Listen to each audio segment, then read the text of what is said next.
প্রত্যেক সপ্তাহের মতন এ সপ্তাহেও মার্কেট নিয়ে আলোচনা করবে। এ সপ্তাহে মার্কেট কিরকম ট্রেড করবে, এরই সাথে সাথে নিফটি, ব্যাংক নিফটির কোথায় স্ট্রং সাপোর্ট আছে সে বিষয়েও আলোচনা করব। এছাড়াও আপনারা যেসব স্টকগুলো আলোচনা করার জন্য রিকোয়েস্ট করেছেন তার মধ্যে থেকে আজকে 3টে স্টক নিয়ে আলোচনা করব। চলুন তাহলে ভিডিওটা শুরু করা যাক। ভিডিও শুরু করার আগে বলি, চ্যানেলে যদি ফার্স্ট টাইম ভিজিট করে থাকেন তাহলে চ্যানেলটা সাবস্ক্রাইব করে নেবেন আর পাশে থাকা বেল আইকনটা প্রেস করে রাখবেন। আমি ভিডিও আপলোড করার সাথে সাথে আপনাদের কাছে ভিডিওটা পৌঁছে যাবে। নিফটির উইকলি চার্টের দিকে ফোকাস করি, সেখানে আমরা দেখতে পাচ্ছি নিফটি প্রায় লাস্ট 6 উইক ধরে কিন্তু একটা রেড ক্যান্ডেলে ক্লোজ দিচ্ছে এবং লাস্ট ফ্রাইডেতে আমরা দেখেছি নিফটির যেটা স্ট্রং সাপোর্ট ছিল 24,450 তাকে ব্রেক করে ক্লোজ দিয়েছে।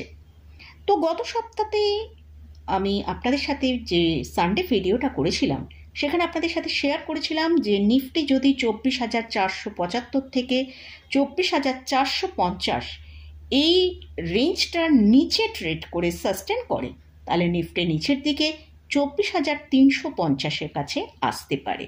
তো আমরা লাস্ট ফ্রাইডেতে দেখলাম নিফটি 24,337-এ লো করেছিল। তো নিফটি লাস্ট ফ্রাইডেতে যে পয়েন্টে ক্লোজ হয়েছে সেটা হচ্ছে 24,363। তো নিফটি যদি আমরা ডেলি চার্টটা এবার ওপেন করি সেখানে আমরা দেখতে পাচ্ছি নিফটির 200 যে ইএমএ আছে 24,193।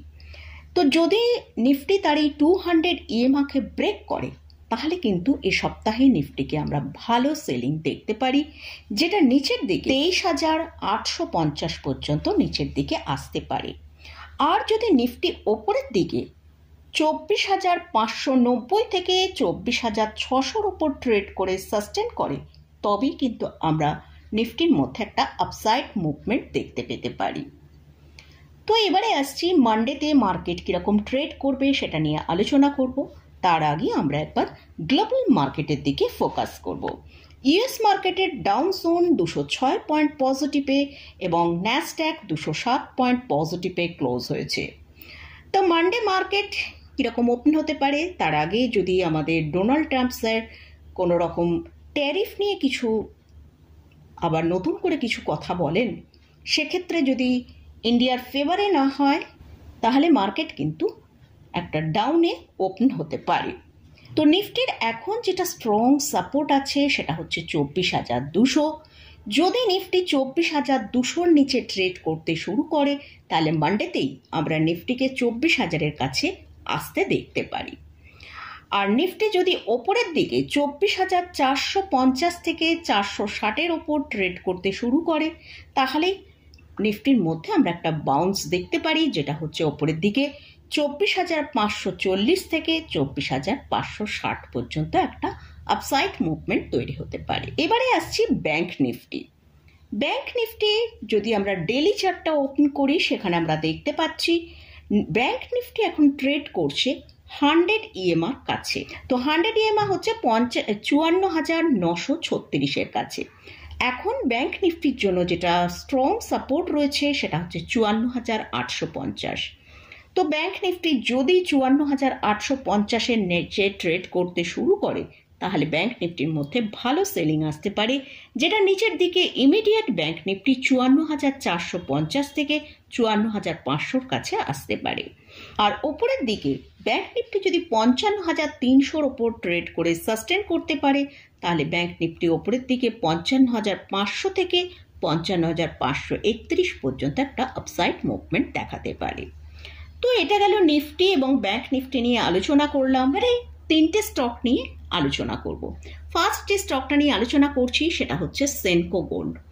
এই স্টকটা তার যে 52 উইক হাই আছে সেখান থেকে আমরা দেখতে পাচ্ছি 57% নিচে এখন ট্রেড করছে। আর বর্তমানে স্টকটা কিন্তু একটা রেঞ্জের মধ্যে ট্রেড করছে, ওপরের দিকে 390 থেকে 400 আর নিচের দিকে 300 থেকে 310। যেদিকে রেঞ্জে ব্রেক করবে সেদিকেই কিন্তু একটা বড় মুভ আসার সম্ভাবনা আছে। যদি ওপরের দিকে 410-এর ওপর ট্রেড করে সাস্টেন করে তাহলে স্টকটা ওপরের দিকে 490 থেকে 500 পর্যন্ত একটা আপসাইড মুভ দেখাতে পারে। আর নিচের দিকে যদি 297 নিচে ট্রেড করতে শুরু করে, নিচের দিকে আমরা 240 থেকে 270 কাছে আসতে দেখতে পারি।